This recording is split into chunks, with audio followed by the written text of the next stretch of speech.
So hello guys, कैसे आप सब। आई होप सब अच्छे होंगे, मैं भी अच्छा हूँ। तो आज का जो हमारा टॉपिक है वो है ईयर। इसमें हम लोग को डिस्कशन करना है anatomy and physiology of year.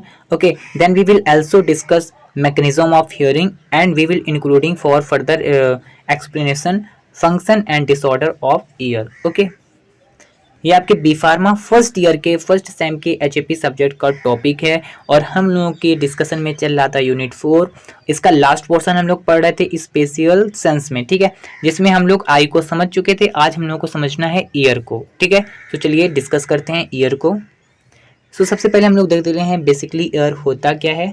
सो इसका फर्स्ट पॉइंट जो है वो है It is a it is an organ of hearing and maintaining of the body equilibrium. Okay, so ये क्या है, आपका ऑर्गन है जो हियरिंग में इंपॉर्टेंस है और मेंटेन करता है किसको, बॉडी इक्विलिब्रियम को। Okay, and the second point is it is controlled by the brain through 8 cranial nerves called vestibular nerves. ठीक है, ये क्या कहलाता है, यानी ये कंट्रोल होता है आपके ब्रेन से, जो 8 cranial nerves होती हैं और वो आपकी कहलाती हैं वेस्टिबुकुलर नर्व्स। ठीक है, अब ईयर जो है वो कैसे 3 पार्ट में डिवाइड हुआ है वो समझ लेते हैं।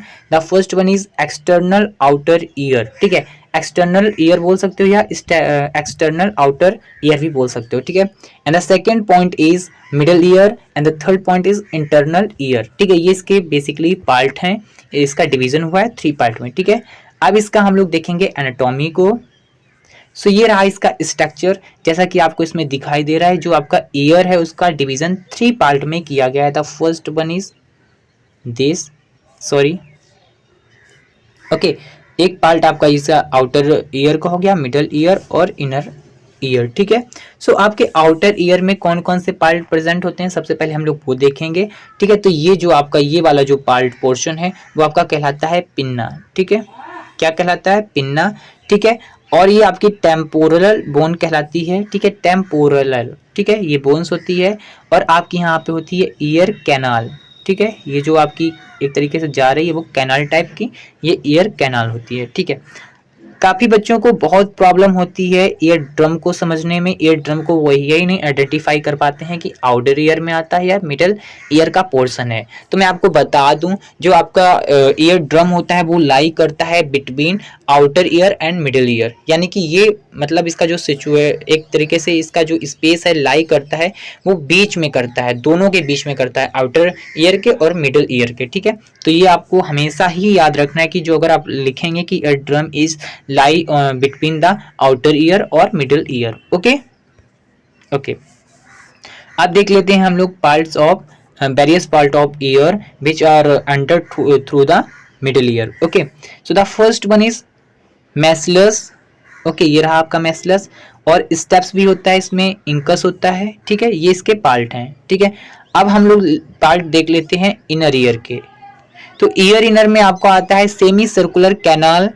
ठीक है, वेस्टिबुलर नर्व्स आती हैं और आता है आपका ऑडियोटोरी नर्व्स आती हैं, कोक्लिया आता है और आपका आता है स्टुकोसाइनियस ट्यूब्स। ठीक है, ये इसके पार्ट हैं आपके इनर ईयर के। ठीक है, अब इसको हम लोग 1 बाय 1 करके डिस्कस करेंगे।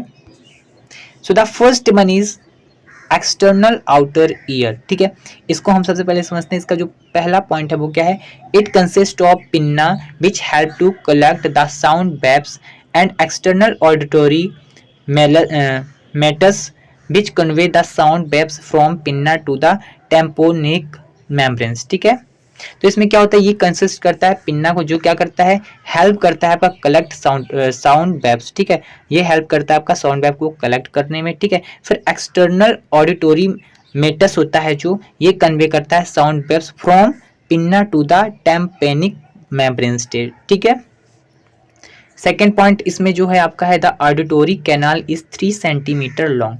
याद रखना, जो ऑडिटोरी कैनाल्स होती है वो आपकी 3 सेंटीमीटर लॉन्ग होती है।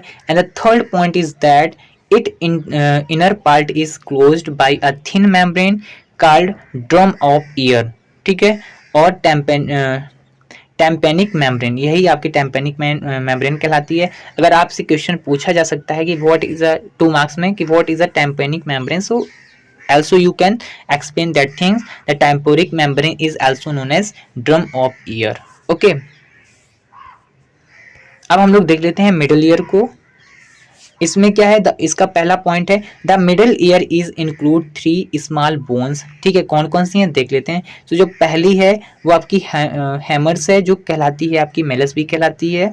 और आपकी सेकेंड जो है वो एनविल है, ठीक है, जो आपकी इंकस भी कहलाती है, एल्सो नोन एज इंकस। ठीक है, and the next one is stirrup sorry stirrup. ठीक है, ये आपकी स्टेप्स भी कहलाती है। और ईयर ड्रम है जो आपकी मिडल ईयर और आउटर ईयर है। ठीक है, middle ear and outer ear, okay, इसके बीच में होता है ना, लाई करती है। अब देखते हैं एक्सटर्नल ईयर को। एक्सटर्नल ईयर में क्या है, it is a complex cavity. ये कॉम्प्लेक्स कैविटी है situated in the temporal bone. ठीक है, अब इसका क्या है, ये एक तरीके से एल्सो कहलाती है लेबिरिनस। ठीक है, जो डिवाइड 3 पार्ट में होती है, कोक्लिया, वेस्टिबुलर्स और सेमी सर्कुलर कैनाल। ठीक है, अब कोक्लिया को देख लेते हैं। ठीक है, कोक्लिया क्या है, एक तरीके से snail shape organ and hearing card cochlea. ठीक है, ये रहा। सेमी सर्कुलर कैनाल क्या है, semi circular canal help to the balance, ये बैलेंस करने में हेल्प करती है। ओके, वेस्टिबुलस, ठीक है, इसका थर्ड है जो vestibules, site between the contact the कॉर्किया and semi circular canal and help to maintaining equilibrium, body equilibrium. ठीक है, अब देखते हैं इसका मैकेनिज्म ऑफ एक्शन, बहुत इंपॉर्टेंट है। तो सबसे पहले क्या होता है, कैसे हम लोग को किसी चीज को सुन पाते हैं, उसका पूरा मैकेनिज्म इसमें समझाया गया, बहुत इंपॉर्टेंट है।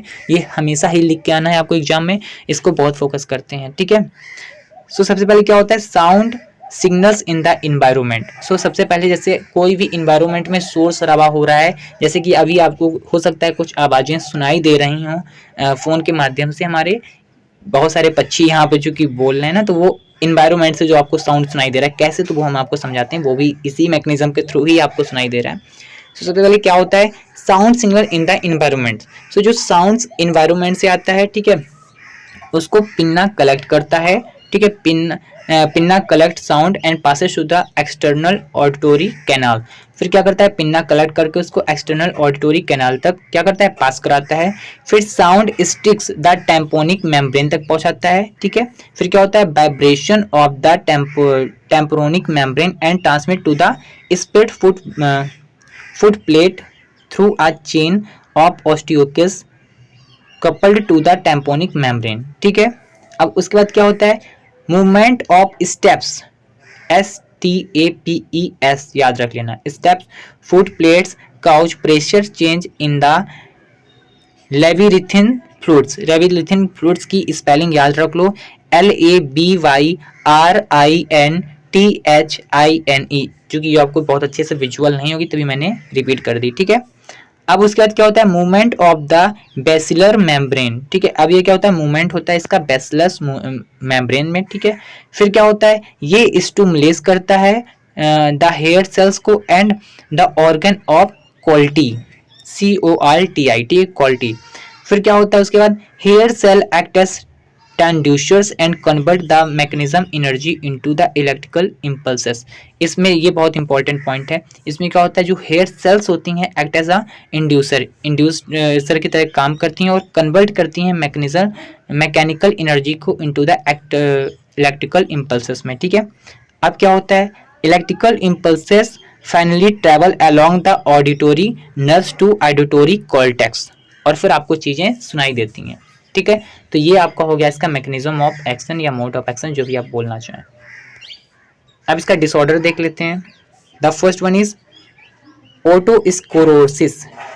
ओटोस्क्लेरोसिस, इसमें क्या होता है, this is a common cause of progressive conductive hearing loss of young adult that may effect of one ear. ठीक है, reducing the ability of transmit sound waves across the tympanic cavity, यानी tympanic cavity में sound waves को क्या कर देता है, ability कम कर देता है ट्रांसमिट करने की। ठीक है, सेकेंड डिसऑर्डर क्या है, एक्सटर्नल ओटिटिस मीडिया। ठीक है, इन्फेक्शन बाय स्टेपोकोकस, ये एक तरीके से स्टेपोकोकस होता है। ठीक है, मैक्रोब्स हैं।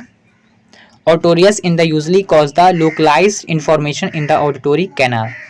Third one, acute otitis media, इसमें क्या होता है, this is the inflammation information of middle ear cavity by microbial infection, इसमें माइक्रोबियल इन्फेक्शन हो जाता है जो क्या करता है, लीड करता है accumulation of pus and the outer wall buildings of tympanic membrane, ठीक है।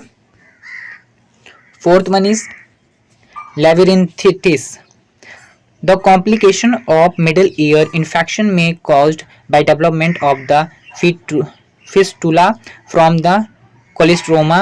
It is occupied by the vertigo, nausea and vomiting, ठीक है। Fifth one is motion sickness, इसमें क्या होता है, काउज बाय एक्सेसिव स्टिमुलेशन, इसमें क्या हो जाता है, कॉज करता है एक्सेसिव स्टिमुलेशन, ठीक है, of the semi circular canal and vestibular apertures and result in nausea and vomiting in some peoples. Some peoples में क्या होता है, कुछ लोगों में ये नोजिया और वॉमिटिंग का कारण भी बन जाता है, ठीक है, कॉज करता है। अब इसके फंक्शन देख लेते हैं। The first one is motor and reflex effect, so इसमें क्या होता है, position of the eye and head maintaining balance, तो ये क्या करता है, इसमें आपका जो आई का head portion of I and head जो होता है मेंटेन करता है बैलेंस को, ठीक है। Second one is effect of higher function, thought, memory, language, body language and emotions, these are things, okay। and the third one is sensory effect, इसमें क्या होता है, position of movement of the head, okay। fourth one is sensorial effect, perceptions of sound, okay। these are the function। So thanks for watching this video. अगर आपको ये video पसंद आए तो प्लीज़ मेरे चैनल को सब्सक्राइब करिए, वीडियो को लाइक करिए, ऐसे वीडियो देखने तक मेरे चैनल तक बने रहिए and please keep the support for my this channel because this channel is new. If you are supporting my channel then we are also making a good video for you, okay। so thanks for watching this video and also you taking a screenshot for these slides and you prepare your notes, okay, because this is a sufficient matters for your examination point of view। Thanks for watching this video again।